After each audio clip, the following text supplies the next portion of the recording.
형식적인 것보다 내용적인 것이 더 중요하다라고 하는 겁니다. 오늘날 이 시대는요,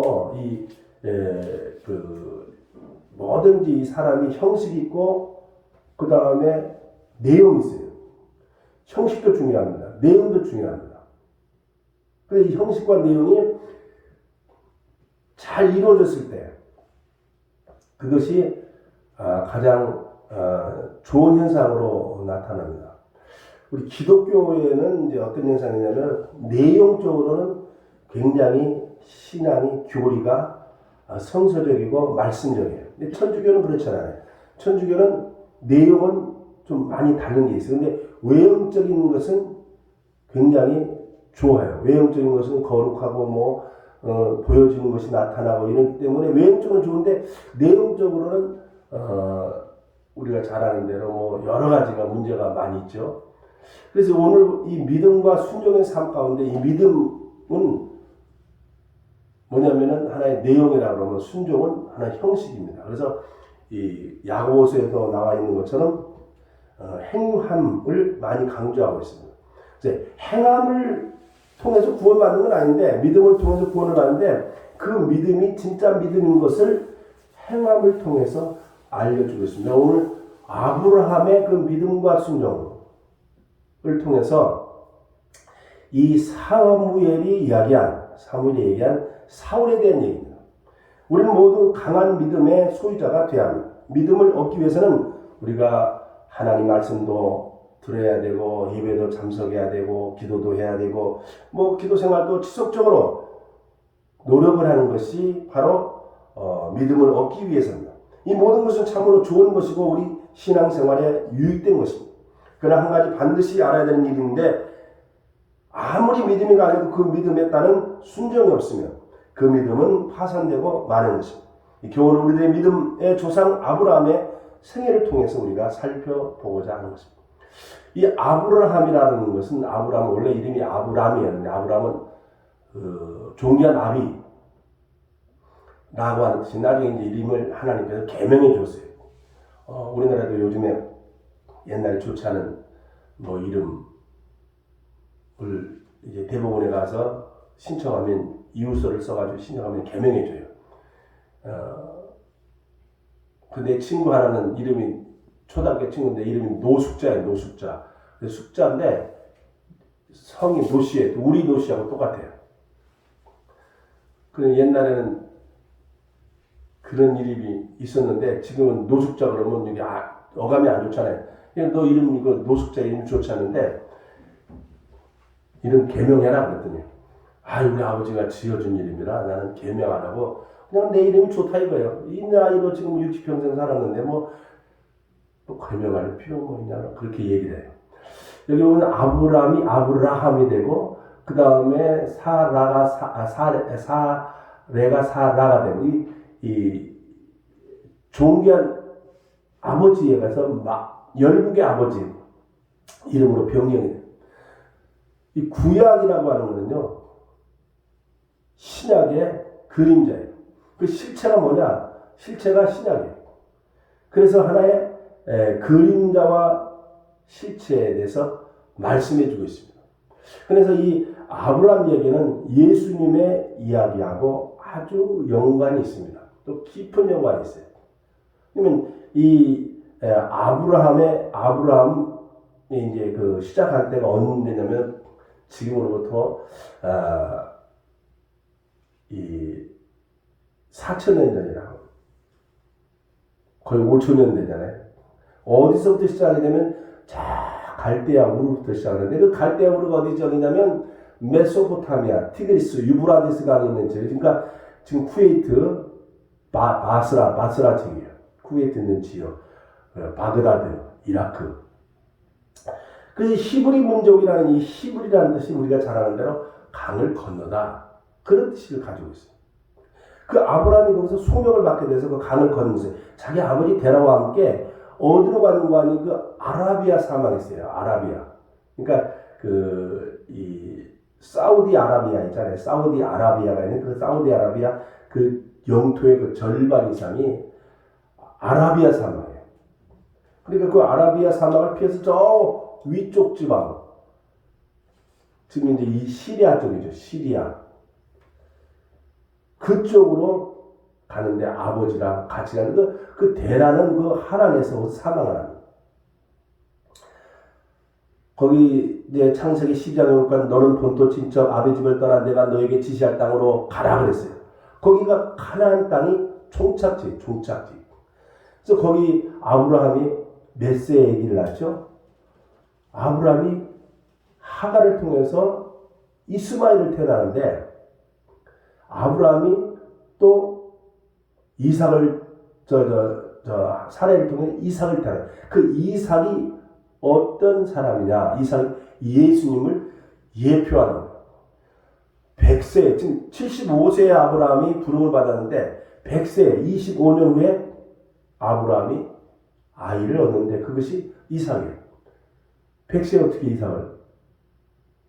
부인 나이가 거의 100세인데 어떻게 아기를 낳아요? 못 낳는 거예요. 49살로 나와요. 그렇죠. 그 나이에 어떻게 아기를 낳아요? 낳을 수가 없어요. 마리아가 처녀의 모습 어떻게 아기 낳아요? 못 낳아요. 불가능이 가능하다 이 말이에요. 즉 말이 안 되는 나이에 아기를 낳는 것처럼 예수님 탄생도 말이 안 된다 이거예요. 동력녀가 어떻게 아기를 낳냐 이거예요. 모리아산 그곳에서 번제물로 드렸죠. 예수님이 모리아산에 사흘길에 올라갔죠. 이삭이 번제물 장작 나무를 짊어지고 모리아산 올라갔죠. 예수님이 십자가를 짊어지고 올라갔죠. 그 모리아산에서 이삭이 받쳐지는 거예요. 그래서 죽지는 않았지만 그냥 드려진 거나 마찬가지로 하나님이 인정해서 옆에 보니까 수양이 있어서 그걸 잡아가지고 다시 제사를 예수님이 모리아산에서 십자가에 달려 돌아가세요. 그 모든 일들이 예수님을 예표하는 것과 아주 똑같은 거예요. 거기에 중요한 게 뭐냐면은 이 아브라함이 바로 믿음과 순종이 있었다라고 하는 것입니다. 믿음이 순종. 로마서 10장 17절에도 그러므로 믿음은 들으면서 나며 들음 그리스도의 말씀으로 말미암는다. 이런 말씀이 있어요. 여러분 우리가 말하는 건요 사실 듣기 때문에 말하는 겁니다. 말하기 때문에 듣는 게 아니라 듣기 때문에 말하는 거예요. 그래서 우리가 외국어를 공부할 때는 히어링이 중요하다. 히어링, 그래서 우리가 이제 영화를 보면 외국 같은 영화를 보면 그 영화가 이 영어가 들려지느냐 이게 들려져. 거의 안 들려지거든요. 그러니까 자막으로 나오잖아요. 들려져야 돼. 들려줄 때 이해되어질 때 내가 말을 할 수 있는 거예요. 그래서 우리가 믿음이 어떻게 생기냐면 말씀을 들을 때 생기는 거예요. 들을 때. 지식이 어떻게 되느냐? 내가 들어야 내 속에 들어와서 내 지식이 쌓여지는 거죠. 하나님의 말씀을 들을 때 믿음이 쌓여지게 되는 거예요. 대학교에서 강의를 듣는다고 그러잖아요. 강의를. 내가 강의를 듣는다. 무슨 신청해서 내가 듣는다. 그러잖아요. 들으면 믿음이 쌓여져요. 지식이 쌓여지죠. 믿음이 쌓여지죠. 그 믿음은 들으면서 하며 들으면 그리스도의 말씀으로 말미암는다고 했어요. 우리가 하나님의 말씀을 듣지 않고는 믿을 이유가 없습니다. 허공을 바라보고 믿습니다라고 고함치는 이는 아무런 의미가 없는 것입니다. 하나님의 말씀을 먼저 듣고 그 말씀에 의해서 그 믿음을 가져야 됩니다. 하나님께서는 아브라함에게 믿음을 가질 수 있는 위대한 말씀을 주셨어요. 아브라함이 75세가 되었을 때 영광의 하나님이 아브라함에게 나타나셔서 창세기 12장 1절로 3절에 너는 너의 본토 친척 아비 집을 떠나 내가 네게 지시할 땅으로 가라. 내가 너로 큰 민족을 이루고 네게 복을 주어 내 이름을 창대케 하리니 너는 복의 근원이 될지라. 너를 저주하는 자에게는 내가 저주하리니 땅의 모든 족속을 위하여 복을 얻을 것입니다. 그래서 아브라함이 복의 근원이 된다 그랬어요. 아브라함으로부터 시작된 역사가 이스라엘의 역사예요. 이스라엘. 그 히브리라는 말이 아까 강을 건넌다고 그랬잖아요. 그러니까 아브라함으로부터 뭐가 시작이? 이스라엘이 시작돼요. 우리나라도 시작된 게 그때 그쯤에서 시작이 돼요. 그게 이제 뭐 당군 때로부터 이제 시작된 역사가 그렇게 돼요. 즉 우리가 뭐라고 하냐면 우리나라가 반만년이라고 하잖아요. 이스라엘도 반만. 이스라엘이 언제 독립합니까? 1948년 5월 14일인가 그때 독립하는데 우리나라도 건국이 1948년도에 그 당시 때 하게 되잖아요. 건국이. 여러 우여곡절이 있지만은 그래서 이 이스라엘과 한국은 여러모로 일맥상통한 일들이 많이 있습니다. 뭐 우리가 이제 예를 들어서 이사 갈 때 무슨 지금은 안 하지만 이렇게 팥죽을 하듯이 그 이스라엘도 그런 것이 있습니다. 남북까지 갈렸죠. 헬몬산 높이도 백두산 높이하고 비슷하죠. 이스라엘 남북이 갈려듯이 우리나라는 남북한이 있죠.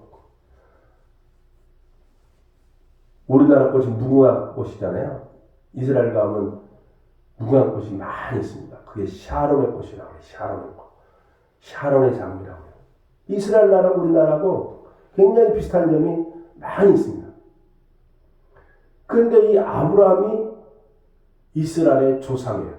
근데 이 아브라함이 왜 중요하냐면 아브라함이 자식을 낳을 수가 없을 줄 알고 몸종인 하갈을 통해서 이스마엘을 낳는데 이스마엘이 무슨 조상이 됐어요? 아랍의 조상이 됐어요. 아랍.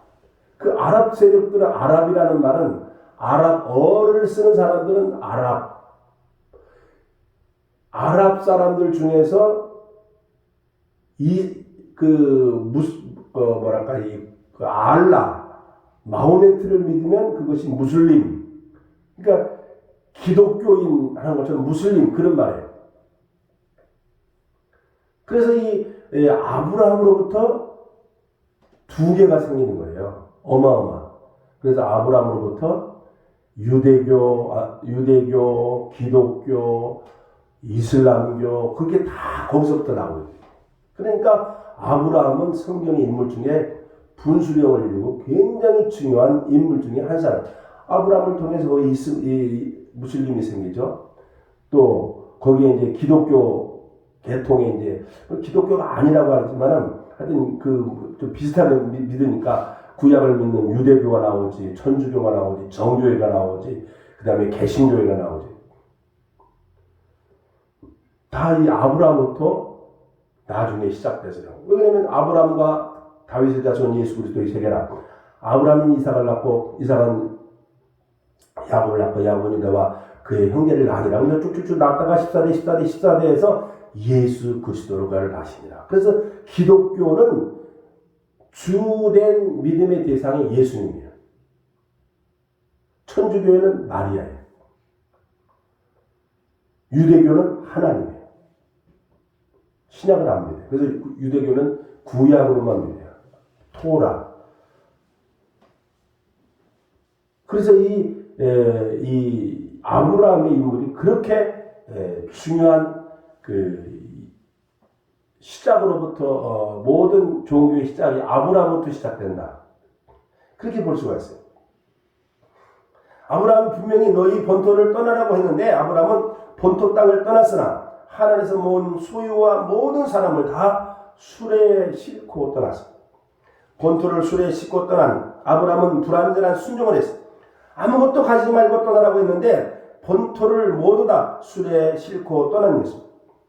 그리고 친척 아버지를 떠나라고 했는데 그는 조카 롯을 데리고 떠났습니다. 그 결과로 믿음은 파탄에 이르고 말았습니다. 왜냐하면 그가 가나안 땅에 이르렀을 때 그 땅에 기근이 있어 아브라함은 고향 땅에서 가지고 온 모든 짐승들을 잃어버리고 종들도 다 도망쳐버리고 완전히 빈손이 됐습니다. 그래서 그는 생명을 구하기 위해서 애굽으로 내려갔어요. 이 애굽에는 뭐가 있냐면 이 나일강이 있어가지고 그 나일강 유역에는 이 파피루스라고 하는 그래 지금 우리나라로 말하면 이 갈대 같은 그런 나무들이 많이 나와요. 이 파피루스들이 쫙 있는데 그 파피루스를 잘라가지고 말려가지고 거기다 글을 씁니다. 글을 써요. 그래서 그 페이퍼라는 말이 파피루스에서 나온 어원이 거기서 나와요. 이집트의 파피루스라는 나무에서. 근데 거기에는 곡창지대예요.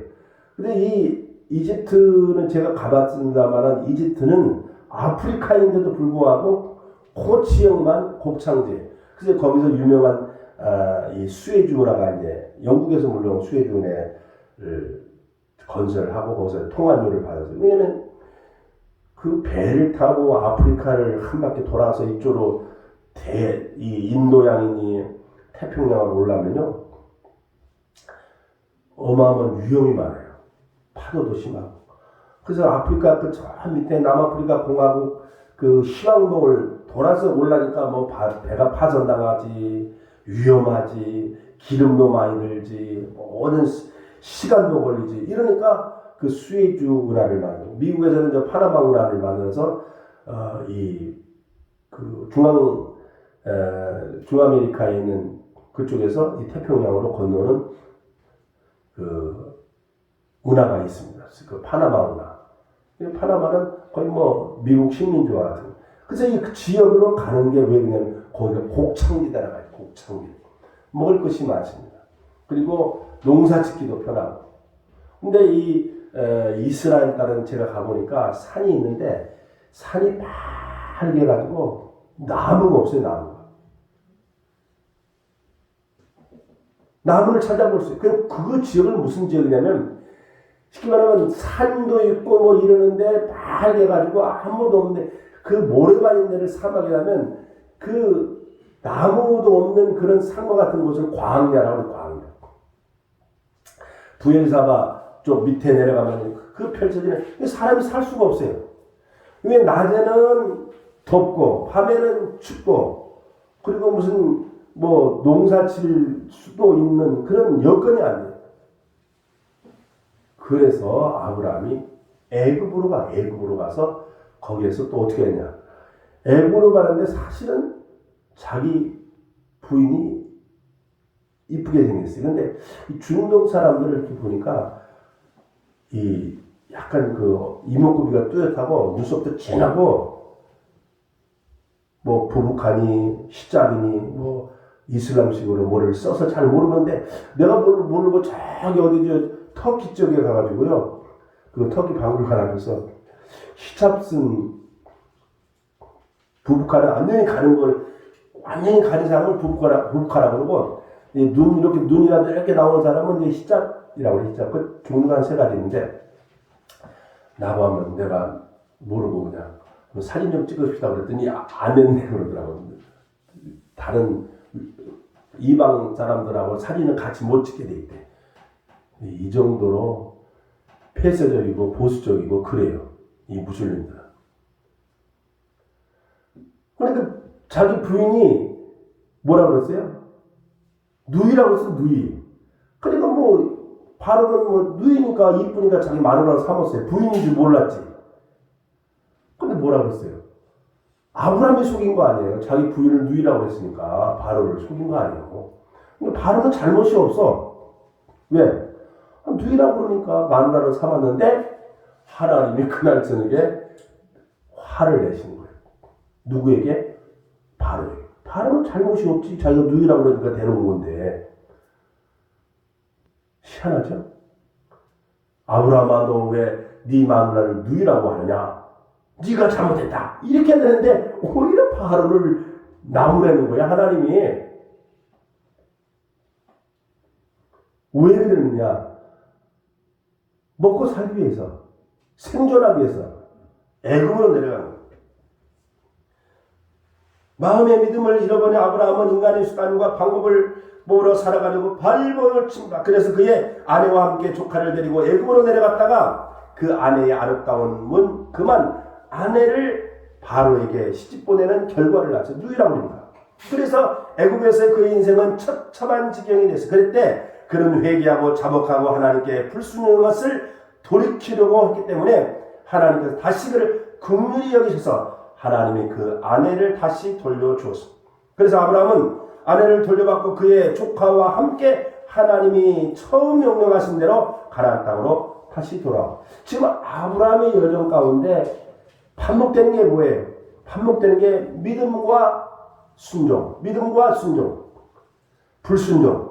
하나님의 말씀에 불순종이다. 그래서 아브라함의 여정은 곧 우리들의 여정하고 똑같다 이거예요. 끊임없이 믿음 생활하면서도 하나님의 뜻을 어기며 살고 하나님의 뜻대로 살지 못하고 불순종하고 역행하고 하나님의 말씀대로 살지 못하는 우리 인생들의 모습들을 이 아브라함을 조명을 통해서 우리를 조명하게 되는 그런 것입니다. 아브라함이 2차 믿음과 순종을 보면 처음 하나님께서 아브라함에게 말씀하신 대로 그는 하나님의 말씀을 믿고 가나안 땅으로 다시 돌아가기로 결심한. 그런데 가나안 땅으로 돌아가는 현실 속에서 아브라함은 또다시 불완전한 불순종을 가지고 창세기 13장 1절에도 아브라함이 애굽에서 나올 새 그와 그 아내와 모든 소유며 롯도 함께하며 남방으로 올라가니 라고 말씀합니다.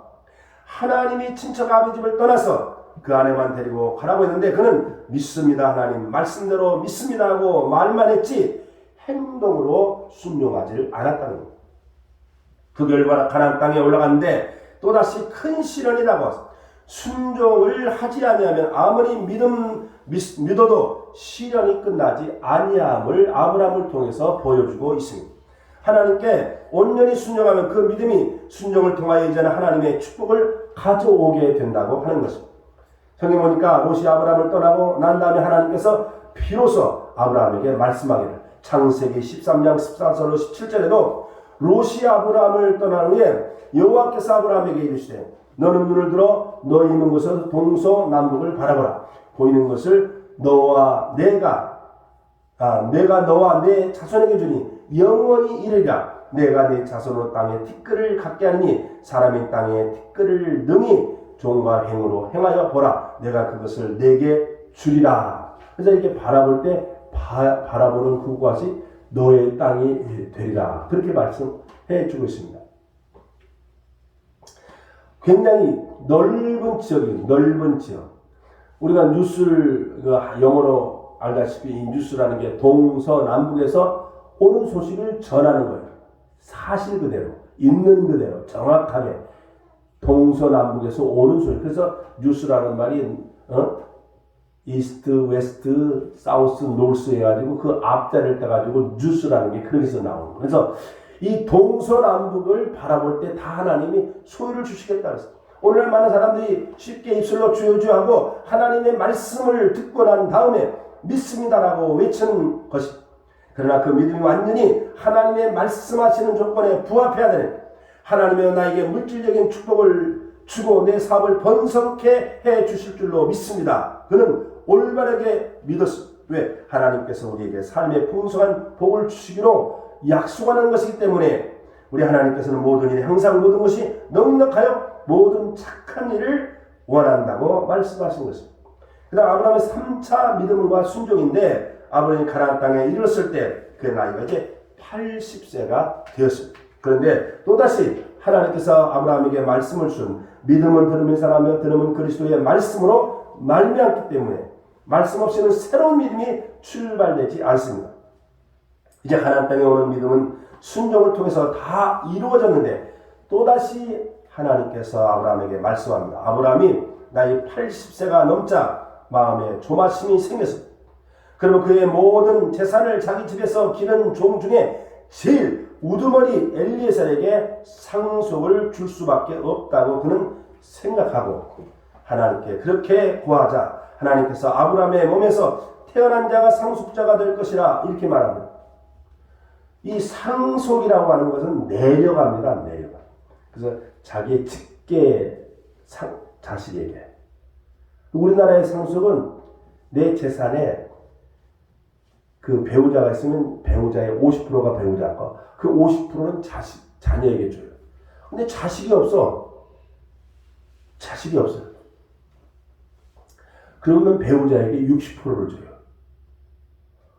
그럼 40%가 남죠? 그 40%는 누구에게 가느냐? 그 죽은 자의 부모님께 가요.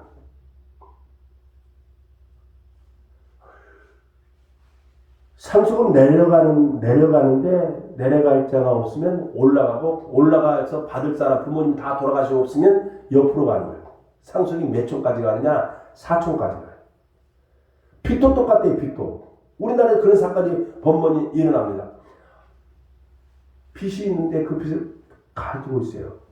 근데 6개월 전에 어떻게 6개월 안에 상속 포기각서를 법원에 제출해야 돼요. 그러면 상속도 못 받지만 빚도 포기되는 거예요. 근데 빚을 가지고 가만히 있다 6개월 딱 지났는데 법원에 제출한. 당신 부모님이 1억 원을 나한테 돈 빌리고 돌아가셨으니 빚을 갚으라. 근데 자식이 없어. 부모도 없어. 그 사촌까지 기부. 갑자기 뜬금없이 사촌이 웬일이야 사촌이. 빚을 갚아야 돼 이게. 우리나라 상속법을 잘 알아야 돼. 이삭이, 아브라함이 재산을 줄 사람이 없어요. 근데 하나님께서 뭐라냐? 내 몸에서 난 자가 상속자다 그랬어요. 자식이 없는데 무슨 상속이에요? 그러니까 하나님이 내 몸에서 나서 하늘의 별과 같이 땅의 모래와 같이 자식을 주리라 그랬어요. 이 신기하죠? 엘리에셀에게 종에게 주는 거예요. 상속을 받을 자가 없으니까 자식이 없으니까 엘리에셀에게 상속을 주려고 해요. 누가? 아브라함이. 하나님은 그렇게 생각하지 않아요. 그러자 하나님이 그 믿음을 의로 여기셔. 그런데 문자는 또다시 순종에 문제가 걸립니다. 하나님께 그 아내를 통해서 아들을 줄 것이라고 말씀을 하죠. 그 말씀대로 순종하고 때를 기다려야 되는 것입니다. 그런데 그는 불완전한 순종을 했어요. 왜냐하면 이 나이에 아들을 준다고 자식을 준다고 말이나 돼? 그래서 하나님이 말씀하는 것을 비웃었어요. 그래서 이제 너는 이름을 사라라고 하지만 사라라고 그래요. 비웃었다. 그런 말이 비웃었다. 그러나 나이가 80가 됐을 때 그만 마음이 의심이 들어오기 시작했고 마음이 흔들흔들할 때 아내가 와서 그의 말을 합니다. 여보, 내가 당신을 위해서 아들을 못 낳을 테니 죄인 중에 죄인입니다. 후사를 이어주지 못하는 죄가 얼마나 큽니까? 그러므로 이제 나는 희망이 없으니 나의 여종 하갈을 당신에게 드릴 테니 내 여종을 데리고 와서 후사를 얻으십시오. 하면서 난 아기가 이스마엘이고 그 잘못된 씨로 말미암아 오늘날 지금 기독교, 이슬람교가 싸우는 거예요. 그리고 이슬람이 제일 많이 있는 데가 저 인도네시아 지역인데 중동은 뭐 튀니스부터 모나코, 알제리, 이집트도 다 90%. 거기 이제 코트교가 조금 있어요. 영지주의인데, 코트교, 기독교인데. 이집트도 거의 뭐 90몇 프로가 그냥 무슬림이고, 요르단, 그 다음에 레바논, 뭐 사우디아라비아, 이란, 다 이제 거의 수니파가 안 맞고 시아파도 좀 있습니다만은, 그 다음에 이제 아프가니스탄, 파키스탄, 그 지역, 그리고 중앙아시아 지역도 이슬람이 많아요. 중국의 우르무치라고 하는 데가 있어요. 신장 특별자치주구인데 거기서도 거기로 이제 회족이라고 하는데 회족. 거기도 이제 무슬림들. 그다음에 그 넘어서 천산 넘어서 있는 나라가 이 카자흐스탄인데 이 카자흐스탄도 무슬림들이 굉장히 많습니다. 카자흐스탄, 기르기스탄, 그다음에 우즈베키스탄. 그 다음에 이제 거기서 좀 지나서 보면 흑해 지역에 있는데 아르메니아, 아제르바이잔, 전부 다 무슬림이에요. 중앙아시아. 그러니 이 아브라함을, 그러니까 이 사례가 뭐냐면 내가 이 나이 어떻게 애를 낳겠습니까? 나 못 산 이 여종을 통해서 구사를 보십시오 해서 그를 통해서 난 하나님의, 그러니까 하나님의 말씀을 전적으로 믿어야 되는데 사라를 통해서 난 자식이 내 후사가 될 거죠. 근데 인간적으로 볼 때는 아브라함이 늙어 먹어서 자식을 낳을 수 있을까? 좀 말도 안 되는 얘기인데 태가 끊어졌는데 태가 문을 닫았는데 낳을 수 있을까? 이게 불가능한 건데. 그러니까 그래 합리적으로 생각이 옳지. 하갈을 통해서 후사를 얻어야지 해서 난 것이 지금의 이슬람 아랍 세력이라는 거예요. 어마어마한 테러를 일으키고 또 아랍 무슬림의 근본주의자 탈레반이라는 뜻은 신학생이라는 뜻이에요. 신학생. 그 당시 때 무슨 문제가 있을 때 신학생이 들고 일어나가지고 그때 막 러시아, 소련하고 미국하고 막 아프가니스탄 공격할 때 그때 이제 탈레반들이 신학생들 우리가 뭐 신학 공부만 할 수가 있냐? 우리 들고 일어나자 해서 나온 게 이 탈레반들이에요. 탈레반을 누가 또 지원했냐면 또 미국이 지원했어요. 그 미국이 지원을 달려하는 게 또 얻어 터지고 있어요. 어마어마한 세력이 사례에 하나님에 대한 말씀, 믿음의 불순종의 결과로 지금의 현상이 이렇게 나타나는 지하드 여러분 무슨 말인지 알죠? 성전이라는 말이에요. 그 코란에서는요, 성전, 거룩한 전쟁, 내가 거기 참여해서 죽어, 전쟁하다 죽어, 그러면 그 코란에 말하면 제일 천국에 간다 이거야. 제일 좋은 자리를 차지한다 이거야. 그래서 죽음이 두렵지 않는 거예요, 그 사람들은. 우리가 잘 아는 야스쿠니 신사, 일본의 야스쿠니 신사의 그 전범들 있잖아요. 전쟁하다 죽은 일본 사람. 우리 조선인들도 많이 있다고 그러는데, 그 사람들은 뭐라는, 일왕을 위해서 죽는 것은 영광스러운 것이다. 일본 왕을 명령에 순종해서 거룩한 전쟁이다 이거야. 태평양 전쟁. 거기서 내가 희생되고 죽은, 그래도 가미가제라는 게 비행기 타고, 그 비행기가 뭐예요? 기름만 넣어가지고 돌아오는 기름을 안 줘. 가가지고 죽으라 이거야. 그거를 사람이란 걸 자기 죽는 일을 왜 하겠어? 어마어마한 교육을, 이것은 왕을 위해서, 일왕을 위해서 죽는 것은 거룩한 죽입니다. 너희들은 죽어도 영원히 너희들 제사를 모시겠다. 너는 신으로 모시겠다. 너희들을 그냥 영으로 모시겠다.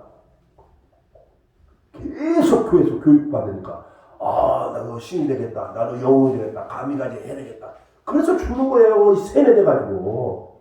환장하는, 지하드 있잖아요. 무슬림들 그렇게 교육을 시켜요.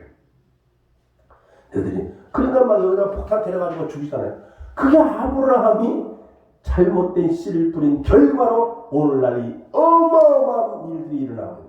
미쳐버리는 거 아니에요, 이거? 뭘 우리나라 역사도 마찬가지지만, 우리나라 역사도 보면, 미국의 국무장관 에치슨이, 한반도 빼놓고 저 일본하고 대만하고 필리핀 이쪽으로만 우리가 보호해주고, 한반도는 그것 때문에 이 김일성이 그냥, 한반도 적화 통일해도 되겠다. 국공내전 봐라. 국공내전 국민당과 공산당 중국에 전쟁하는 거 봐라.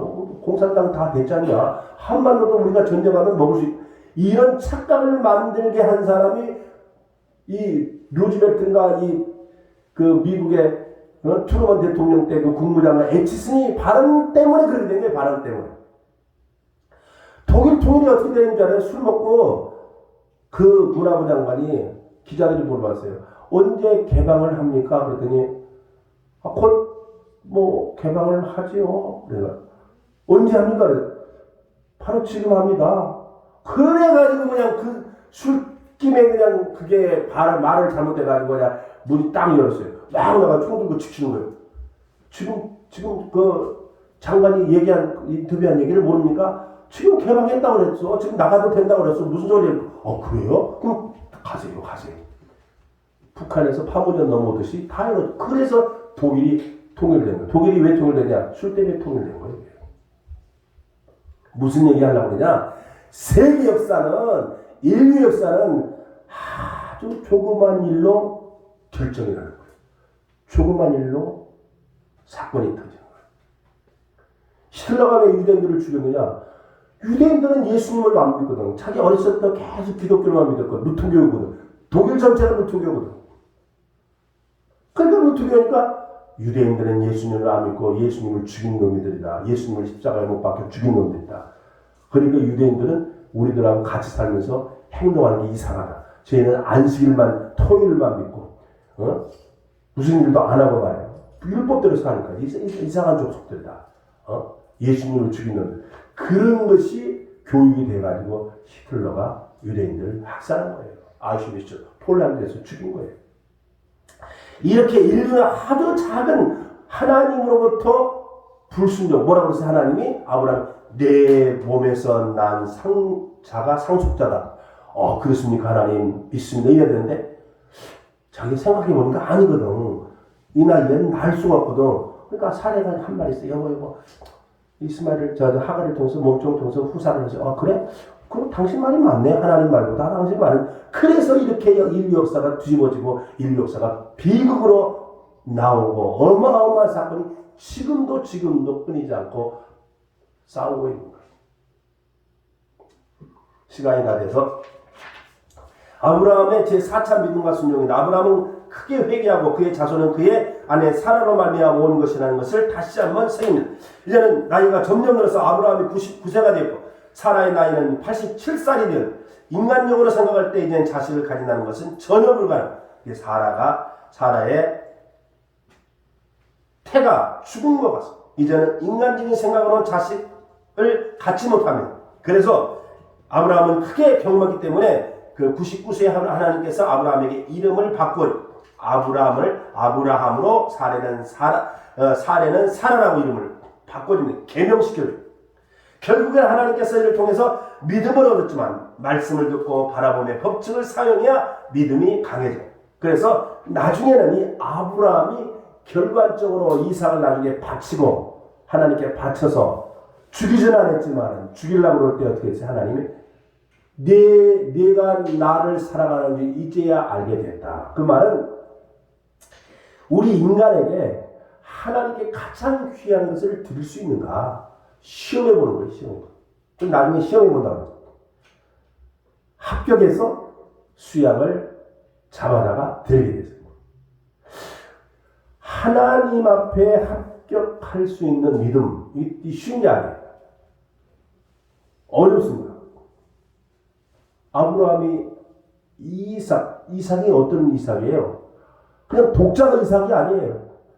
100세에 낳은, 99세에 낳은. 그러니까 이건 보통 자식이 아니죠. 우리나라에 뭐 3대 독자, 4대 독자, 5대 독자, 그래 독자들은 군대도 안 가고 그랬잖아요. 왜? 대가 끊어지니까. 우리나라는 저희가 바꿔줬어요. 똑같이 여자나 남자나 똑같아요. 재산분할도 똑같아요. 법적으로 그렇게 했어요. 그런데 이 100세에 낳은 아들을 얼마나 귀하게 생각했냐. 귀하게 생각해요. 그래서 마지막에 이제 순종하는 걸 보고 하나님께서 합격을 주었다 이 말이에요. 우리도 하나님 앞에 아브라함 같은 믿음인데 아브라함도 뭐 불순종하고 뭐 힘들고 어려울 때 뭐 거짓말도 하고 왜 자기 부인을 누이라고 그래가지고 그랬잖아요.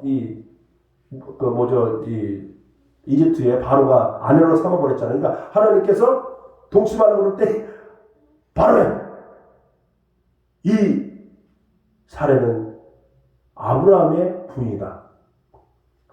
그래요? 나 몰랐죠. 아브라함이 누이라고 그러는데. 그래요? 그러면 알았습니다. 하나님. 내가 다시 아브라함에게 돌려보냈습니다. 그래가지고 보내가지고 다시 가나안으로 온 거 아니에요. 그러니까 아브라함의 생애 가운데 우여곡절이 많았지만 결국에서는 합격이 됐어요. 결국에. 우리 인간이 인생 전반전도 있었지만 후반전이에요. 자, 아브라함이 몇 세에 하나님의 소명을 받았어요. 콜링이라고 그러죠. 소명을 75세예요. 아브라함 몇 세까지 살죠? 175세예요.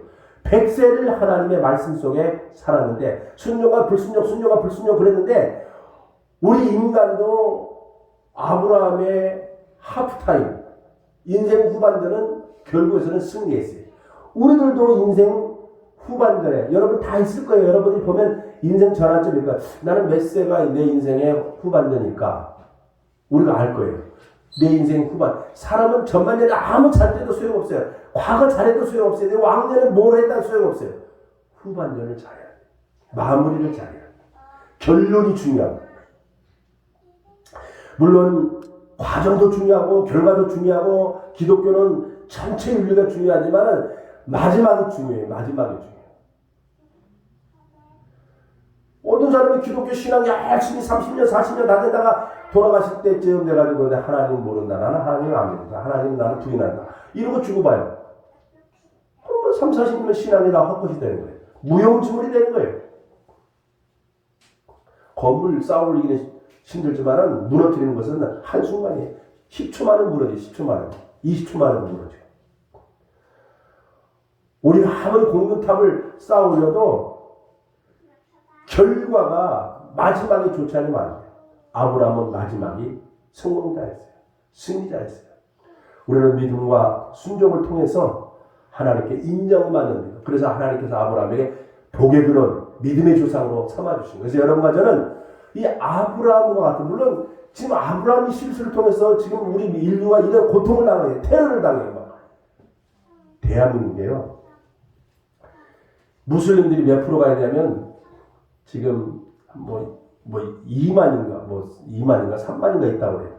대한민국의 무슬림들이 20%가 되잖아요. 그러면 대한민국이 아프가니스탄하고 똑같이 돼요. 20%만 돼요. 그 사람들은 그 얘기를 해요. 20%만 되면 행정을 장악하지요. 다 장악해가지고 헌법을 뜯어고쳐요. 코란으로. 그래가지고 아프가니스탄처럼 여자들은 이제 아무것도 못하고 그냥 부부가 쓰고 그냥 애기만 낳는 기계처럼 만들어버리고 그런 무시무시한 나라로 만들어버려요. 그 사람들이 주장하는 거예요. 대한민국이 무슬림이 20%만 되면, 인구의 20%만 되면 무슬림 국가로 만들어버린다 이거예요. 만들어버린다 이거예요. 여러분, 이 아브라함이 한 번의 실수로 이런 어마어마한 결과를 가져왔는데요. 지금 우리가 아는 대로 익산에 그 무슬림들이 먹는 음식 있잖아요. 공장이 거기 있어요. 그 사람들은 그들이 만드는 음식만 먹어야 돼. 다른 거 못 먹어요. 무시무시해요. 그래서 우리가 정말 믿음을 잘 지키고 경각심 속에서 믿음 생활해야 돼요. 우리나라에 민주당이 추진하고 있는 차별금지법이 기독교인들한테 굉장히, 예를 들어서 종교를 차별하지 말라 이거야. 이당과 사이비를 차별하지 말라 이거야. 차별하면 처벌을 받는데 3천만 원 벌금을 부는 거예요. 2년 이하의 징역 3천만 원 벌금. 무시무시한 성차별, 트랜스젠더, 그 다음에 레즈비언, 이런 사람을 차별하지 말라 이거야. 직업 차별하지 말라 이거야. 인종 차별하지 말라 이거야. 종교 차별하지 말라 이거야. 교회에서 목사가 기독교만이 절대 진리입니다. 다른 이로서는 구원을 얻을 수 없나니, 사도행전 4장 12절, 얻을 수 없는 천하 인간의 구원을 얻을 만한 다른 이름을 우리에게 주신 일이 없느니라. 기독교만이 구원의 진리입니다. 예수만이 구원의 절대 진리입니다. 이렇게 말하면 감옥 가는 거예요. 누가 그걸 동영상 찍어가지고 고발하면 그 법이 통과되면. 그래서 전적으로 지금 한교총이라든가 우리 기독교 단체에서 지금 발의한 사람이 있어요. 이상민 의원 몇 명들. 근데 차별금지법 겉으로 볼 때 차별금지법 좋지, 평등하고 좋지, 차별금지법 이거 굉장히 좋지. 강론에 들어가서 보면요, 어마어마한 무서운 법입니다. 무서운 법이에요. 아까 얘기했잖아요. 무슬림이 우리나라 20% 되면 대한민국이 무슬림 국가가 되는 것처럼 겉으로는 좋지. 사람이 차별하면 안 되지. 똑같이 해야지. 근데 그 안에 내용을 보면은 기독교인들에게 엄청나게 불리한 내용들로 꽉 차 있어요. 강론에 들어가. 그래서 우리가 그걸 저지하려고 기도 모임을 계속하고 큰 교회 가서 기도 모임 계속하는데 코로나 때문에 지금 잘 안 모이고 그래요. 우리 이런 일들이 많습니다. 우리가 기독교인들이 경각심을 가지고 정말 내 믿음을 견고하게 하고 하나님 말씀에 순종할 때 반전이 일어납니다. 반전. 놀라운 축복이 일어납니다. 기도하겠습니다. 하나님 아버지, 오늘 아브라함의 생애를 통해서 믿음과 순종에 대해서 말씀을 상고했습니다. 하나님 아버지, 이 땅에 우리가 살면서 믿는다고 하지만 불순종할 때가 너무나 많습니다. 하나님을 믿으면서도 불순종하게 맙니다. 감론적으로 세세하게 디테일해 보면은 하나님께 불순종한 일들이 너무나 많습니다. 하나님 아버지, 정말 우리가 하나님 앞에 인정받을 만한 순종의 삶을 살기가 너무나 힘들지만 우리가 하나하나 개선해 가면서 고쳐가면서 믿음의 발자취를 남기고 순종의 발자취를 남겨서 아브라함